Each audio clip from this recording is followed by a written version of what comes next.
tergerak untuk berbicara mewakili perempuan-perempuan. Kita perempuan-perempuan harus kuat bahwa sesama perempuan harus membela perempuan. Ya, woman support woman. Kalau ada kejadian-kejadian yang kira-kira menggugah hati kita, kita harus speak up.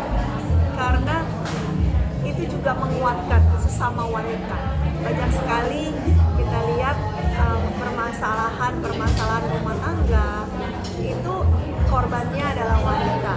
Saya nggak bilang siapa salah, siapa yang benar, ya. Tapi jangan sampai anak-anak kita jadi korban.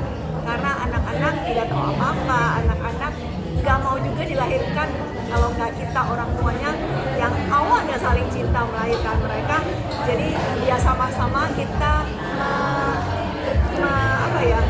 membesarkan mereka dengan cinta kasih. Saya selalu bilang, boleh berpisah, boleh bercerai karena tidak kecocokan, tapi jangan anak jadi korban. Biarlah anak-anak tetap mendapatkan kasih sayang dari kedua orang tua. Ngelihat kenapa mungkin Mami speak up karena ada kejanggalan kah atau seperti apa, Mami? Wah, kalau itu saya nggak berani berspekulasi karena kan there is two side for everything ya. Dari sisi sini ada, dari sisi situ ada. Tapi kita secara umum aja bahwa jangan anak-anak menjadi korban. Bahwa kalau ada persoalan dalam rumah tangga bisa diselesaikan, ada pengadilan, ada bisa diselesaikan kok.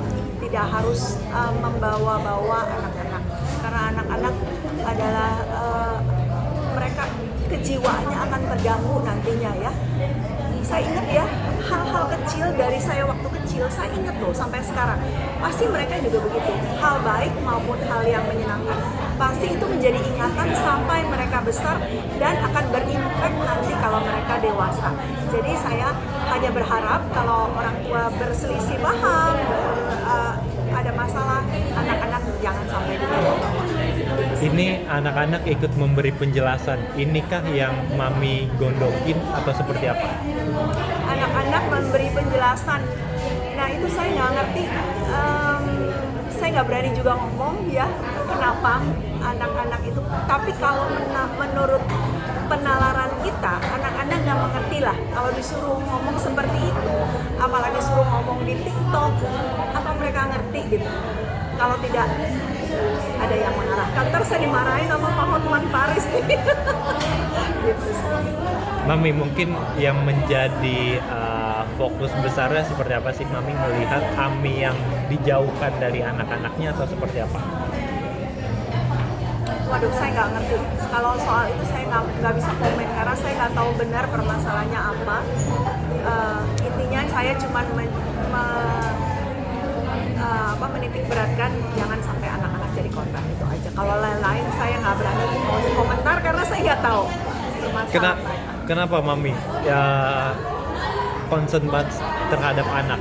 Karena anak-anak kejiwaannya itu sangat terganggu karena apa yang dialami waktu mereka masih kecil akan menjadi impact nanti kalau mereka dewasa. Pasti ingatan itu akan terus ada. Jadi janganlah kita, kalau bisa kita isi mereka dengan hal-hal yang positif sehingga kedepannya mereka juga pasti hasilnya akan positif. Anak-anak itu kan seperti kertas yang putih, kita yang mengisi. Jadi kalau input yang kita kasih baik, pasti nanti output mereka waktu mereka dewasa juga menjadi baik.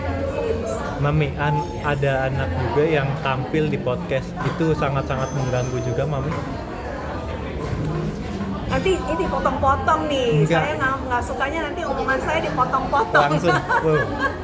Langsung full Mami. Ya itu yang saya bilang tadi, anak-anak jangan dibawa-bawa lah. Dalam hal ini saya sih kurang setuju kalau anak-anak dibawa-bawa. Gitu.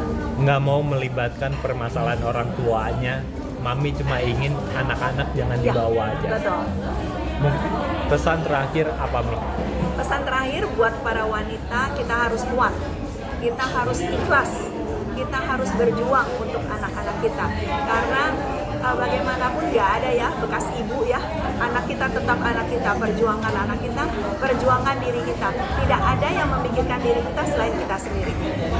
Mami, terakhir tambahan dikit, sedih nggak sih ngelihat ibunya ketika sedang ini anaknya malah sedih lah.